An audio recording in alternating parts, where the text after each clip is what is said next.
கண்ணீர் எல்லாம் மறைந்து விடும். நன்றி டாடி, நன்றிப்பா. உங்கள் துக்கம்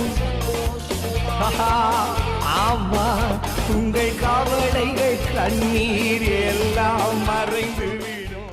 பிரியமானவர்களே, உங்கள் யாவருக்கும் அன்பின் வாழ்த்துக்கள். ஆண்டவரும் அருமிரட்சகருமாகிய இயேசு கிறிஸ்துவின் நாமத்தில் நான் உங்களை வாழ்த்துகிறேன். உங்கள் சந்தோஷத்தின் நேர் நிகழ்ச்சிக்கு உங்களை மறுபடியும் வரவேற்கிறேன். இந்த நிகழ்ச்சியை தொடர்ந்து பார்த்து வருகிற உங்கள் யாவருக்கும் அன்பின் வாழ்த்துக்கள். உங்களுடைய உதாரத்துவமான ஜெபம் எங்களை தாங்கி வருகிறது. தொடர்ந்து எங்களுக்காக ஜெபித்து கொள்ளுங்கள். உங்களுக்காக நாங்கள் ஜெபிக்க வேண்டும் என்று விரும்பினால் எங்களை தொடர்பு கொள்ளுங்கள். உங்களுக்காக நாங்கள் ஜெபிப்போம். நிச்சயமாக உங்களுடைய வாழ்க்கையிலே தேவன் பெரிய காரியங்களை செய்வார். இன்றைக்கு கூட இந்த சத்தத்தை கேட்டுக்கொண்டிருக்கிற சகோதரா, சகோதரி, ஏதோ ஒரு மனபாரத்தோட கவலையோடு இருக்கிறீங்களா? கவலைப்படாதீங்க. உங்கள் துக்கம் சந்தோஷமாய் மாறும். இதுவும் கடந்து போகும். நிச்சயமாக நீங்கள் நன்மை காண்பீர்கள். ஏதோ ஒரு வியாதி, அதன் நிமித்தம் உங்கள் குடும்பமே கலங்கி போயிருக்கதா? நிச்சயமாக உங்கள் கலக்கத்தை இயேசு மாற்றுவார். மிகப்பெரிய பொருளாதார நெருக்கம், கடன் பாரம், தாங்க முடியாத கடன் சுமை, எப்படி மீண்டு வருவது என்று தெரியாமல் இரவும் பகலும் உட்கார்ந்து அழுது கொண்டே இருக்கிறீங்களா? நிச்சயமாக இந்த இயேசு உங்கள் கண்ணீரை துடைப்பார். இனி வாழ்ந்து எதற்கு செத்து போயிடலாம், இனி என்னால் வாழ முடியாது, என் வாழ்க்கை அவ்வளவுதான் என்கிற எண்ணத்தோடு இருக்கிறீங்களா? கலங்காதீங்க, உறுதியாக இருங்க. இயேசு உங்களுக்கு அற்புதம் செய்வார். இந்த சத்தத்தை நீங்கள் கேட்டுக்கொண்டிருக்கிற நீங்கள் யாராக இருந்தாலும் சரி, நீங்கள் எந்த மதத்தினரை இருந்தாலும் சரி, எந்த மதத்தை சார்ந்தவங்களாக இருந்தாலும் சரி, நிச்சயமாக உங்களுக்கு இயேசு அற்புதம் செய்வார். இயேசு ஏதோ கிறிஸ்தவங்க கடவுள், நமக்கும் இயேசுக்கு என்ன சம்பந்தம் என்று நீங்கள் நினைக்க வேண்டாம். இயேசு எல்லாரையும் நேசிக்கிறார். நானும் கிறிஸ்தவன் அல்ல, கிறிஸ்தவன் அல்லாத ஒருவன் தான். என் வாழ்க்கையில் ஒரு இக்கட்டான நிலைமையில் நான் தவித்த போது கிறிஸ்தவன் அல்லாத என்னை இயேசு தேடி வந்து என் வாழ்க்கையில் ஒரு பெரிய அற்புதத்தை செய்து இன்றைக்கும் என்னை ஜீவனோடு சமாதானத்தோடு வைத்திருக்கிறார். ஆம் பிரியமானவர்களே, இயேசுவுக்கும் மதத்துக்கும் சம்பந்தமே இல்லை. இயேசு எல்லோரையும் நேசிக்கிறார். நாம் அத்தனை பேரும் அவருடைய பிள்ளைகள். எந்த மனுஷன் அவரை நம்புகிறானோ, இயேசுவே என்று அவர் பெயரை சொல்லி கூப்பிடுகிறானோ, அத்தனை பேருக்கும் இயேசு அற்புதம் செய்வார். இன்றைக்கு மிகப்பெரிய கலக்கத்தோடு, மிகப்பெரிய வேதனையோடு இந்த சத்தத்தை கேட்டுக்கொண்டிருக்கிற உங்களுக்கு நான் சொல்லுகிறேன், இயேசு உங்களை நேசிக்கிறார். உங்களுக்கு இந்த இயேசு அற்புதம் செய்வார். இயேசுவுக்கு நீங்கள் மிகவும் முக்கியமானவர்கள். ஒருவேளை நீங்கள் இயேசுவை நேசிக்காமல் வெறுக்கலாம். எனக்கு இயேசு வேண்டாம் என்று நீங்கள் சொல்லலாம். இயேசுவுக்கும் எனக்கும் என்ன சம்பந்தம் என்று நீங்கள் கேள்வி கேட்கலாம். ஆனால் இந்த இயேசுவோ உங்களை மிகவும் நேசிக்கிறார். உங்கள் வாழ்க்கையில் இந்த இயேசு அற்புதம் செய்வார். எல்லாரும் கைவிட்டுட்டு போயிட்டாங்க, இப்போ உங்களுக்கு யாருமே இல்லை என்று சொல்லுகிறீர்களா? இந்த இயேசு உங்கள் கூடவே இருப்பார். ஒரு தகப்பனை போல, ஒரு தாயை போல உங்களை தேற்றி அரவணைத்து உங்கள் கரம் பிடித்து உங்களை நடத்துவார். அவர்தான் அன்பான இயேசு. இன்றைக்கு இந்த இயேசுவை உங்கள் இருதயத்தில் ஏற்றுக்கொள்ளுங்கள். நிச்சயமாக நன்மை நடக்கும். ஆம் பிரியமானவர்களே, நிச்சயமாக இந்த இயேசு நன்மை செய்வார். இன்றைக்கு நான் உங்களுக்கு கொண்டு வந்திருக்கிற கர்த்தருடைய வார்த்தை, உத்தமத்தில் உறுதியாக இருந்த யோபு. யோபுவின் உறுதியான உத்தமம் என்கிற தலைப்பில் நான் கர்த்தருடைய வார்த்தை கொண்டு வந்திருக்கிறேன். யோபுவின் புஸ்தகம் 2ஆம் அதிகாரம் 3ஆம் வசனத்திலும் 9ஆம் வசனத்திலும் நாம் வாசிக்கும்போது, அப்பொழுது கர்த்தர் சாத்தானை நோக்கி, நீ என் தாசனாகிய யோபுவின் மேல் கவனம் வைத்தாயோ? உத்தமனும் சன்மார்க்கனும் தேவனுக்கு பயந்து பொல்லாப்புக்கு விலகுகிறவருமான மனுஷனாகிய அவனை போல பூமியில ஒருவனும் இல்லை. முகாந்திரம் இல்லாமல் அவனை நிர்மூலமாக்கும்படி நீ என்னை ஏவின போதும் அவன் இன்னும் தன் உத்தமத்தில் உறுதியாய் நிற்கிறான். யோபு பாருங்க, வேதம் சொல்லுது உலகத்திலே அவனை போல வேறு யாரும் இல்லை.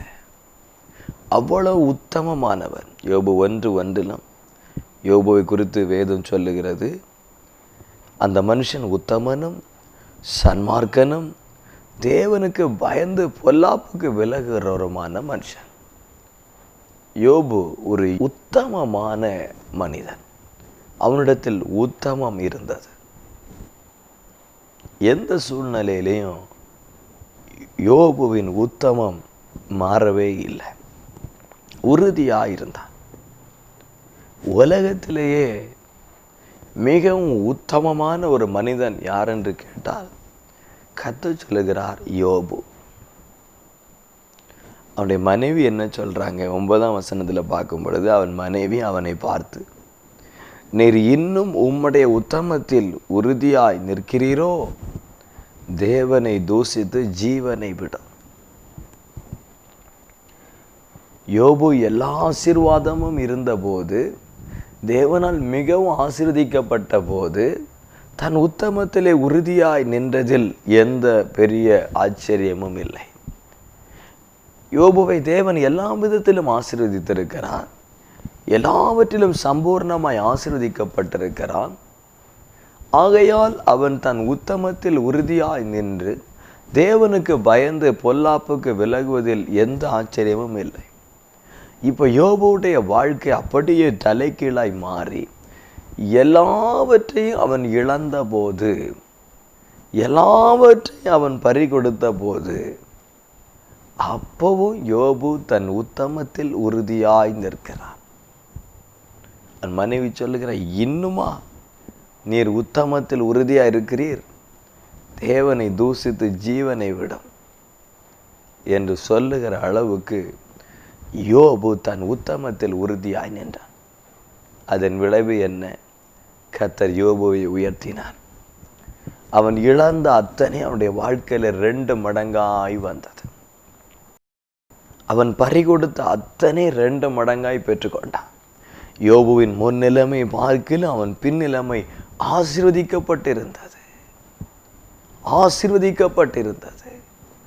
ஆம் பிரியமானவர்களே, எந்த மனுஷன் தன் உத்தமத்தில் உறுதியாய் நிற்கிறானோ அந்த மனிதனை தேவன் உயர்த்துகிறார். அந்த மனுஷனுடைய வாழ்க்கையில் ஒரு மேன்மை வருகிறது, உயர்வு வருகிறது. தானியேல் தன் உத்தமத்தில் உறுதியாய் நிற்கிறதை தானியேல் 1ஆம் அதிகாரம் 8ஆம் வசனத்தில் நம்ம வாசிக்கிறோம். தானியேல் 1ஆம் அதிகாரம் 8ஆம் வசனத்தில் தானியேல் ராஜாவின் போஜனத்தினாலும் அவர் பானம் பண்ணும் திராட்சை ரசத்தினாலும் தன்னை தீட்டுப்படுத்தலாகாது என்று தன் இருதயத்தில் தீர்மானம் பண்ணி கொண்டு தன்னை தீட்டுப்படுத்தாதபடிக்கு பிரதானிகளின் தலைவனிடத்தில் வேண்டிக் கொள்கிறார். தானியேல் ஒரு தீர்மானம் பண்ணுகிறார், ராஜாவுடைய போஜனத்தினால நான் என்னை தீட்டுப்படுத்தக்கூடாது. தானியேல் ஒரு யூதன். இஸ்ரவேலிலே ஒரு வழக்கம் இருக்கிறது, தீட்டான ஒன்றையும் தொடவே கூடாது என்பது அவர்களுடைய பிரமாணம். சிலவைகள் அவர்களுக்கு தீட்டாக கருதப்படுகிறது, அவைகளை புசிக்க கூடாது என்பது அவர்களுடைய பிரமாணம். தானியேல் இப்பொழுது நாடு கடத்தப்பட்டு அந்நிய தேசத்தில் அடிமையாக இருந்தாலும் தன்னுடைய தீர்மானத்தில், தான் தேவனோடு பண்ணின தீர்மானத்தில் உறுதி உள்ளவனாயிருக்கிறான். தன் தீர்மானத்தில் உறுதியாய் நிற்கிறான். பிரதானிகளின் தலைவன் சொல்லும் பொழுது 10ஆம் வசனத்தில் பிரதானிகளின் தலைவன் தானியேலை நோக்கி, உங்களுக்கு போஜனத்தையும் பானத்தையும் குறித்திருக்கிற ராஜாவாகிய ஆண்டவனுக்கு நான் பயப்படுகிறேன். அவர்கள் உங்களோடு ஒத்த வாலிபர்களின் முகங்களை பார்க்கிலும் உங்கள் முகங்கள் வாடி போனவைகளாய் காண வேண்டியது என்ன? அதனாலே ராஜா என்னை சிரசேதம் பண்ணுவாரே என்றான். அப்பொழுது பிரதானிகளின் தலைவனாலே தானியேல், அனனியா, மிஷாவேல், அசரியா என்பவர்கள் மேல் விசாரிப்புக்காரனாய் வைக்கப்பட்ட மேல்சார் என்பவன் தானியேலை நோக்கி, 10 நாள் வரைக்கும் உமது அடியாரை போஷித்து பார். எங்களுக்கு புசிக்க பருப்பு முதலான மரக்கறிகளையும் குடிக்க தண்ணீரையும் கொடுங்க. ராஜாவுடைய விலை உயர்ந்த போஜனத்தை தானியேலுக்கு கொண்டு வராங்க. தானியேல் சொல்றான், வேண்டாம், சாதாரண மரக்கறியும் பருப்பும் போதும். ராஜாவுடைய போஜனத்தினால் நான் என்னை தீட்டுப்படுத்தி கொள்ள விரும்பல. உறுதியாக நிற்கிறான். தன் பரிசுத்தத்தில் உறுதி, தன் தீர்மானத்தில் உறுதி. அதனால தான் வேதம் சொல்லுகிறது, தானியேல் உயர்த்தப்பட்டான். தானியேலுடைய காரியம் ஜெயமாயிருந்தது. 17 வயதில் அவனுக்கு இருந்த தீர்மானத்தின் உறுதி 80 வயதிலேயும் அது உறுதியாயிருந்தது.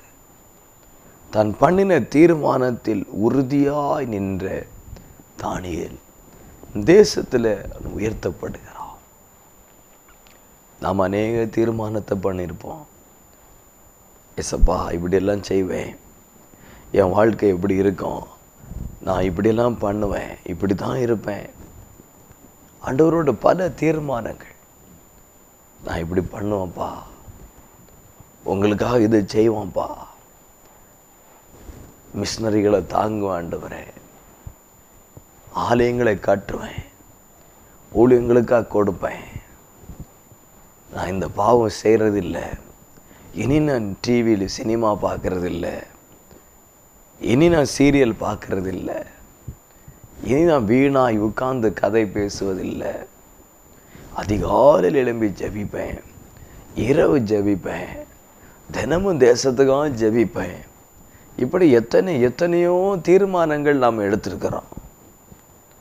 ஆனால் நம்முடைய வாழ்க்கையில் சில சூழ்நிலைகள் மாறும் பொழுது, சில சந்தர்ப்பங்கள் மாறும் பொழுது, நாம் நம்முடைய தீர்மானத்தில் உறுதியாக நிற்கல, நம்முடைய தீர்மானத்தில் நாம் உத்தமமாக இருக்கல, தீர்மானத்தை மறந்துட்டோம்.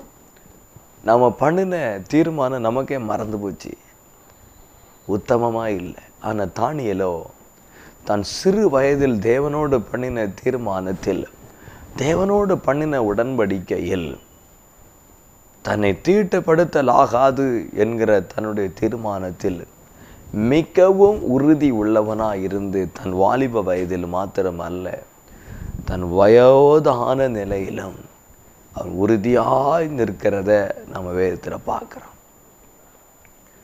பிரியமானவர்களே, நான் நம்முடைய தீர்மானத்தில் உறுதியாக இருக்கும்போது தேவன் நம்மை உயர்த்துகிறவர். தேவன் நம்மை உயர்த்துகிறவர். நிச்சயமாக உங்கள் தீர்மானத்தில் நீங்கள் உறுதியாக இருந்தால் கர்த்தர் உங்களை உயர்த்துவாருங்க. சர்வ வல்லமையுள்ள தேவன் உங்களை உயர்த்துவார். வேதத்தில் பாருங்க, நியாயாதிபதிகளின் புஸ்தகம் 11வது அதிகாரத்தில், நியாயாதிபதிகளின் புஸ்தகம் 11வது அதிகாரத்தில் எப்தா என்கிற ஒரு மனிதனை குறித்து வேதம் சொல்லுகிறது. இந்த எப்தா பரஸ்திரியின் மகனாக இருக்கிறான். அவனுடைய தகப்பனுடைய மனைவி, அவர்களுடைய பிள்ளைகள் வேறு. இந்த எப்தா பரஸ்திரியின் மகன். எப்தாவின் தகப்பனுக்கு வேறொரு மனைவி, பிள்ளைகள் இருக்கிறாங்க. இப்போ அந்த பிள்ளைகள் எப்தாவின் சகோதரர்கள் இந்த எப்தாவை பார்த்து, நீ ஒரு பரஸ்திரியின் மகன், அந்நிய ஸ்திரியின் மகன், உனக்கும் எங்களுக்கும் பங்கு இல்லை என்று அவனை விரட்டி விடுகிறார்கள். துரத்தப்படுகிறான், வீட்டை விட்டே விரட்டப்படுகிறான். வீட்டை விட்டே விரட்டப்பட்ட இந்த எப்தாவை தேவன் அந்த பட்டணத்துக்கு தலைவனாக உயர்த்துகிறார். நியாயாதிபதிகள் 11:11 அப்பொழுது எப்தா கீலேயாத்தின் மூப்பரோடு கூட போனான். ஜனங்கள் அவனை தங்கள் மேல் தலைவனும் சேனாதிபதியுமாக வைத்தார்கள். எப்தா தன் காரியங்களை எல்லாம் மிஸ்பாவிலே கர்த்தருடைய சந்நிதியிலே சொன்னான். எப்தா பாருங்க, இப்போ தன் பட்டணத்துக்கு தலைவன். ஒரு நாள் தன் சொந்த வீட்டில் சொந்த சகோதரர்களால் விரட்டப்பட்டவன், துரத்தப்பட்டவன். இப்போ பாருங்க, அந்த பட்டணத்துக்கு தலைவன். கர்த்தர் எந்த மனுஷனையும் உயர்த்துகிறவர். ஆம் பிரியமானவர்களே, உங்கள் சொந்த பந்தங்களால் நீங்கள் புறக்கணிக்கப்பட்டிருக்கலாம், சகோதரர்களால் அற்பமாக பார்க்கப்பட்டிருக்கலாம், சொந்த கணவனால் அற்பமாக பார்க்கப்பட்டிருக்கலாம், சொந்த பிள்ளைகளால் அற்பமாக பார்க்கப்பட்டு ஒதுக்கப்பட்டிருக்கலாம். உங்களை நேசித்தவர்கள் உங்களை வேண்டாம்னு ஒதுக்கி தள்ளலாம். மனிதர்களால் புறக்கணிக்கப்பட்டிருக்கலாம். எல்லாராலும் புறக்கணிக்கப்பட்ட உங்களை தலைவனாக உயர்த்துவதற்கு இந்த தேவனால் முடியும். நீங்கள் வேலை பார்க்குற இடத்துல, படிக்கிற இடத்துல மற்றவர்களை பார்க்கலும் நீங்கள் அற்பமாக பார்க்கப்படுறீங்களா, புறக்கணிக்கப்படுறீங்களா, ஒதுக்கப்படுறீங்களா? கலங்காதீங்க. இந்த இயேசுவின் மேல் உறுதியான நம்பிக்கையுடையவர்களாக இருங்கள். எப்தா பாருங்கள், மிஸ்பாவிலே வருகிறவனாகவும் தேவனிடத்தில் பேசுகிறவனாகவும் இருக்கிறான்.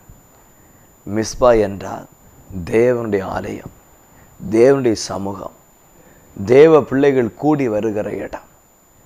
எல்லாராலும் புறக்கணிக்கப்பட்டு தகப்பனும் இல்லை, தாயும் இல்லை, சகோதரனும் இல்லை, அனாதையை போல இருக்கிற இந்த எப்தா, அவனுக்கு ஒரே ஒரு அடைக்கலம் இருந்தது. அது தேவன், கர்த்தர். அவருடைய ஆலயத்திலே வருவான்.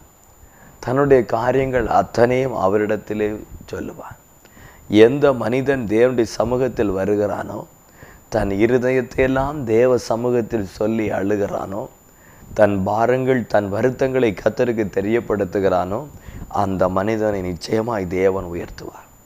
என் அன்பு சகோதரா, உன் இருதயத்தில் இருக்கிற மிகப்பெரிய பாரம், மிகப்பெரிய வருத்தம், உன் மிகப்பெரிய கவலை யாரிடத்தில் சொல்லுவது என்று அங்கலாய்க்கிறாய் வல்லவா? மிஸ்பாவுக்கு வா, தேவனுடைய ஆலயத்துக்கு வா.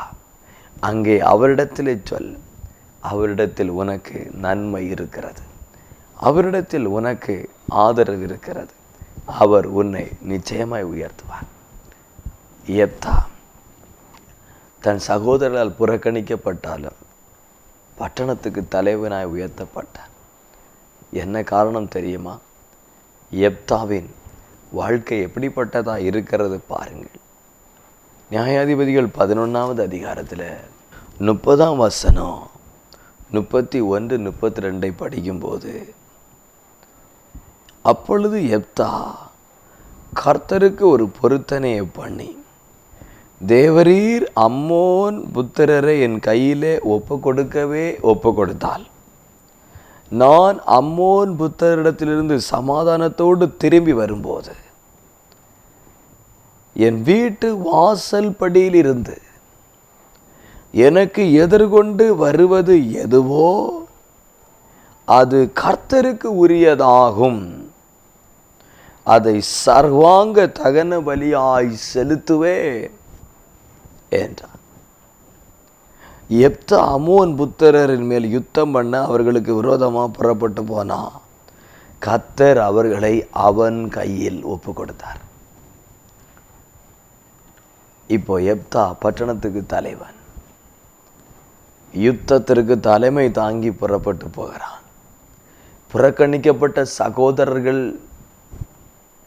எதிரிகளை மேற்கொள்ள முடியவில்லை. எப்தா பராக்கிரமசாலியா இருக்கிறான்.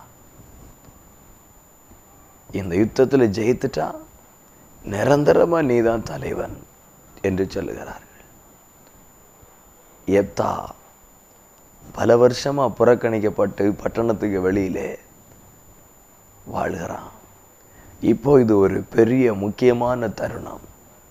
தன் வைக்கப்பட்ட இடத்துல தலை நிமிருவதற்கு எப்தாவுக்கு ஒரு ஜெயம் தேவை. பிரியமானவர்களே, நீங்கள் வெட்கப்பட்ட இடத்தில் தலை நிமிர்வதற்கு உங்களுக்கு ஒரு ஜெயம் தேவைப்படுகிறது. உங்களை அற்பமாய் பார்த்தவர்களுக்கு முன்பதாக உங்கள் தலை உயர்த்தப்படுவதற்கு உங்களுக்கு ஒரு வெற்றி தேவைப்படுகிறது. அந்த ஜெயத்தை கர்த்தர் உங்களுக்கு கொடுப்பார். யெப்தா தேவனிடத்தில் ஒரு பொருத்தனை பண்ணுகிறான். ஆண்டவரே, நீர் எனக்கு ஜெயத்தை கொடுத்தால் நான் வெற்றியோடு திரும்ப வரும் பொழுது என் வீட்டு வாசல் படியிலிருந்து இறங்கி வருகிற எதுவோ அதை பலியாய் செலுத்துவேன், சர்வாங்க தகன பலியாக செலுத்துவேன் என்று அவன் பொருத்தனை பண்ணுகிறான். தேவ சமூகத்தில் பொருத்தனை பண்ணுகிறான். இப்பொழுது மிகப்பெரிய வெற்றி உண்டாகிறது. யுத்தத்தில் மிகப்பெரிய ஜெயம் உண்டாகிறது. யெப்தா திரும்பி வருகிறான். 34ஆம் வசனம் சொல்லுகிறது, யெப்தா மிஸ்பாவிலிருந்து தன் வீட்டுக்கு வருகிற போது இதோ அவன் குமாரத்தி தம்புரு வாசித்து நடனம் செய்து அவனுக்கு எதிர்கொண்டு வந்தாள். வசனம் சொல்லுது, அவள் அவனுக்கு ஒரே பிள்ளையானவள். அவளை அல்லாமல் அவனுக்கு வேற பிள்ளைகளும் இல்லை, குமாரனும் இல்லை, குமாரத்தியும் இல்லை. அவன் அவளை கண்டவுடனே தன் வஸ்திரத்தை கிழித்து கொண்டு, ஐயோ என் மகளை என்னை மிகவும் மனமடியவும் கலங்கவும் பண்ணுகிறாய். நான் கர்த்தர் நோக்கி என் வாயை திறந்து சொல்லிவிட்டேன், அதை நான் மாற்றக்கூடாது என்றான். பாருங்க, பொருத்தனை பண்ணிட்டான். நான் வெற்றியோடு திரும்ப வந்தா என் வீட்டு வாசல்லேருந்து இறங்கி வர்றது எதுவோ அதை பலி செலுத்துவேன். தகன பலி துண்டு துண்டா வெட்டி நெருப்பிட்டு எரிக்க வேண்டாம், தகன பலியா செலுத்துவேன். வெற்றியோட வரும் பொழுது, தகப்பன் வெற்றி பெற்று வரும் பொழுது, மகள் தம்புரு வாசித்து அவனுக்கு எதிர்கொண்ட நடனத்தோடு மகிழ்ச்சியோடு அப்பாவை வரவேற்க வருகிறாள். ஐயோ என்று அலறினான். தன் வஸ்திரத்தை கிழித்து கொண்டு அழுதான். நான் ஆண்டவரோடு சொல்லிவிட்டேனே, பொருத்தனை பண்ணிவிட்டேனே என்று அழுது புலம்பினான். அவனுக்கு வேற பிள்ளை இல்லை, ஒரே மகள், வேற மகனும் இல்லை, வேற மகளும் இல்லை. யெப்தா தன் மகளிடத்திலே ஆளுகிறான். ஐயோ என் மகளே, நான் ஆண்டவரிடத்தில் இப்படி பொருத்தனை பண்ணிவிட்டேன். அதற்கு அவள் மகள் சொல்லுகிறதை பாருங்கள். அப்பொழுது அவள் தன் தகப்பனே, 36ஆம் வசனத்தில், நீர் கர்த்தரை நோக்கி உம்முடைய வாயை திறந்து பேசினர் அல்லவா? அம்மோன் புத்திரராகி உம்முடைய சத்துருக்களுக்கு நீதியை சரி கட்டி ஜெயத்தை கர்த்தர் உமக்கு கட்டளையிட்டபடியால் உம்முடைய வாயிலிருந்து புறப்பட்டபடியே எனக்கு செய்யும். மாற்ற வேண்டாம், சொன்ன மாதிரி எனக்கு செய்திருங்க. பாருங்க, ஆண்டவர்கிட்ட நான் ஒரு பொருத்தனை பண்ணிட்டேன், அதை நிறைவேற்ற வேண்டும் என்கிற ஒரு உத்தமம். நாம் நம்முடைய வாழ்க்கையில் எத்தனையோ பொருத்தனைகளை ஆண்டவர்கிட்ட பண்ணியிருக்கோம். எனக்கு இந்த நன்மை செய்தா நான் இதை செய்வேன், எனக்கு இந்த விடுதலை தந்தா நான் இதை செய்வேன், எனக்கு இந்த அற்புதம் செய்தா நான் இதை செய்வேன். எத்தனையோ பொருத்தனைகள் நம்ம வாயை திறந்து ஆண்டவர்கிட்ட நம்ம சொல்லியிருக்கிறோம், நம்முடைய வார்த்தையில ஆண்டவருக்கு சொல்லியிருக்கிறோம். ஆனால் அநேக நேரங்களில் நாம் நம்முடைய பொருத்தனையை மறந்து போயிட்டோம். அநேக நேரத்தில் நாம் நம்முடைய பொருத்தனையை மறந்துட்டோம். ஆண்டவருக்கு அது நாம் தேவனுடைய சமூகத்தில் சொன்ன வார்த்தையை அநேக நேரங்களில் நிறைவேற்றவே இல்லை. பொருத்தனை மறந்து போச்சு, பொருத்தனை நிறைவேற்றவும் இல்லை. ஆனால் நம்முடைய தேவன் அது எல்லாவற்றையும் கணக்கில் வைத்திருக்கிறார். பொருத்தனை பண்ணிட்டு அதை நிறைவேற்றாமல் போவது மனுஷனுக்கு கண்ணியாக இருக்கும் என்று வேதம் சொல்லுகிறது. பொருத்தனை பண்ணினா அதை வேகமாய் நிறைவேற்ற வேண்டும் என்று வேதம் சொல்லுகிறது. யெப்தா தேவனிடத்தில் பண்ணின பொருத்தனை நான் என் வாயை திறந்து சொல்லிட்டேனே, நான் ஒரு வார்த்தை கொடுத்துட்டேனே, ஒரு வாக்கு கொடுத்துட்டேனே, ஒரு வார்த்தை சொல்லிட்டேனேங்கிறதுக்காக தன் மகளையும் பலி செலுத்த துணிகிறான். அந்த மகளும் தன்னுடைய தகப்பன் சொன்ன வார்த்தையை நிறைவேற்றுவதற்கு தன்னை பலியாய் கொடுக்க துணிந்து விட்டாள். உத்தமமான வாழ்க்கை, உத்தமமான ஒரு வாழ்க்கை. நம்முடைய வாழ்க்கையில் நம்ம வார்த்தைகளில் எவ்வளோ உத்தமம் இருக்குதுங்க. தேவனிடத்தில் கொடுத்த வார்த்தைகளில் நம்ம உத்தமம் இல்லை. மனுஷங்கள்கிட்ட சொல்லுகிற வார்த்தைகளில் எவ்வளோ உத்தமம். காலையில் ஒன்று சொல்கிறோம், மத்தியானம் மாற்றி பேசுகிறோம். மத்தியானம் ஒன்று சொன்னால் சாயங்காலம் வேறு மாதிரி பேசுகிறோம். நேற்றுக்கு ஒரு மாதிரி பேசினோம், இன்னைக்கு வேறு மாதிரி. சமயத்துக்கு ஏற்ற மாதிரி வார்த்தைகளை நம்ம மாற்றுகிறோம். தேவனோ தம்முடைய வார்த்தையில் உண்மை உள்ளவர். அவர் வாக்கு மாறாதவர். அவர் தன் வார்த்தையில் உண்மை உள்ளவர். தேவ பிள்ளைகளும் வார்த்தையில் உண்மை உள்ளவர்களாக இருக்கணும். அதை தேவன் நம்மிடத்தில் எதிர்பார்க்கிறார். அவர் சொல்ல, நான் பரிசுத்தர் ஆனபடியால் நீங்களும் எனக்கேற்ற பரிசுத்தராயிருங்கள். நான் ஒரு வார்த்தை சொன்னால் அதில் மாறவே மாட்டேன். தேவ பிள்ளைகளும் தங்கள் வார்த்தைகளில் மாற்றமில்லாதவர்களாக இருக்கணும். வார்த்தைகளில் உறுதி உள்ளவர்களாக இருக்கணும். எப்தா தன் வார்த்தையில் உண்மை உள்ளவனாயிருந்தான். அதனால தான் எல்லாராலும் புறக்கணிக்கப்பட்டாலும் அவன் உயர்த்தப்படுகிறான். எல்லாரும் அற்பமாக ஒதுக்கி தள்ளினாலும் அதனால தான் தேவன் அந்த மனுஷனை பட்டணத்துக்கு தலைவனாய் உயர்த்துகிறார். தானியேல் தன் தீர்மானத்தில் உறுதி உத்தமத்தோடு இருந்தான். தன் தீர்மானத்தில் உத்தமம். தேவன் அந்த மனுஷனை உயர்த்தினார். யோபு தன் வாழ்க்கையில் இந்த நெருக்கடியான சூழ்நிலையிலும் எல்லாவற்றை இழந்து போன நிலைமையிலும் உத்தமமாயிருந்தான். அவன் தன் உத்தமத்தை விட்டு விலகவில்லை. அதனாலே கர்த்தர் அந்த மனுஷனை உயர்த்தினார். ஆம் பிரியமானவர்களே, எந்த மனுஷன் தன் உத்தமத்தில் உறுதியாக இருக்கிறானோ அவனை நிச்சயமாய் தேவன் உயர்த்துவார். தன் உத்தமத்தில் உறுதியாக இருக்கிறவன் யாராக இருந்தாலும் அவனுடைய வாழ்க்கையில் உயர்வு வரும். நிச்சயமாய் உயர்வு வரும். நான் இந்த வார்த்தை சொல்லிட்டேன், எனக்கு நஷ்டம் வந்தாலும் நான் அதை செய்கிறேன் என்று சொல்கிறான். அவன்தான் நீதிமான். அவன்தான் நீதிமான்.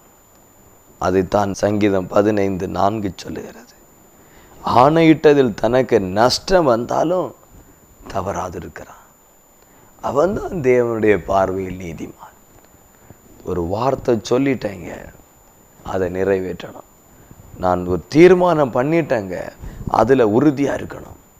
நான் உத்தமமான ஒரு வாழ்க்கை, சாட்சியுள்ள வாழ்க்கை, எந்த சூழ்நிலையிலும் அந்த சாட்சி காப்பாற்றப்படணும். அதைத்தான் தேவன் நம்மிடத்தில் எதிர்பார்க்கிறார். சமயத்துக்கு சமயம் மாறி, நேரத்துக்கு நேரம் மாறி, சூழ்நிலைக்கு சூழ்நிலை நம்மை மாற்றிக்கொண்டு, மனிதர்களுக்கு நம்மை மாற்றிக்கொண்டு ஒரு மாயையான வாழ்க்கை வாழ்கிறவர்களை தேவன் உயர்த்தவும் முடியாது, ஆசீர்வதிக்கவும் முடியாது. எல்லா சூழ்நிலையிலும் உத்தமமாய் நிற்கிறான் பாருங்க, அவனை தேவன் உயர்த்துவார். ஜெபிப்போம். எங்கள் நல்ல ஆண்டவரே, இந்த நல்ல தருணத்துக்கு ஸ்தோத்திரம். யோபுவின் உத்தமம் என்கிற தலைப்பிலே நாங்கள் வசனத்தை தியானித்தோம். எப்தாவின் உத்தமம், தானியேலுடைய உத்தமத்தை குறித்து சிந்தித்தோம். உத்தமமாய் இருக்கிறவர்களை தேவன் எவ்வளவாய் ஆசீர்வதிக்கிறேன், எவ்வளவாய் உயர்த்துகிறேன். நாங்களும் எங்கள் வாழ்நாளெல்லாம் எங்கள் வார்த்தைகளில், எங்கள் தீர்மானத்தில், எங்கள் ஜீவிதத்தில் எங்கள் உத்தமத்தை காத்துக்கொள்ள கிருபை செய்யும். மிகவும் தாழ்த்தப்பட்ட நிலைமையில் இருக்கிற நாங்கள் எங்கள் உத்தமத்தில் உறுதியாய் நின்று கர்த்தரால் உயர்த்தப்படுவதற்கு கிருபை உண்டாகட்டும். கர்த்தர் அப்படியே நீர் ஆசீர்வதிக்க இயேசுவின் நாமத்தில் ஜெபிக்கிற நல்ல பிதாவே, ஆமென், ஆமென். ஆம் பிரியமானவர்களே, உங்கள் உத்தமத்தில் உறுதியாய் நின்று பாருங்கள். தேவன் உங்கள் துக்கத்தை சந்தோஷமாய் மாற்றுவார். ஆமென், ஆமென். உங்கள் துக்கம் சந்தோஷமாய் மாறும். உங்கள் கவலைகள் கண்ணீர் எல்லாம் மறைந்து விடும். நன்றி டாடி, நன்றிப்பா. உங்கள் துக்கம் ஆமா உங்கள் கவலைகள் கண்ணீர்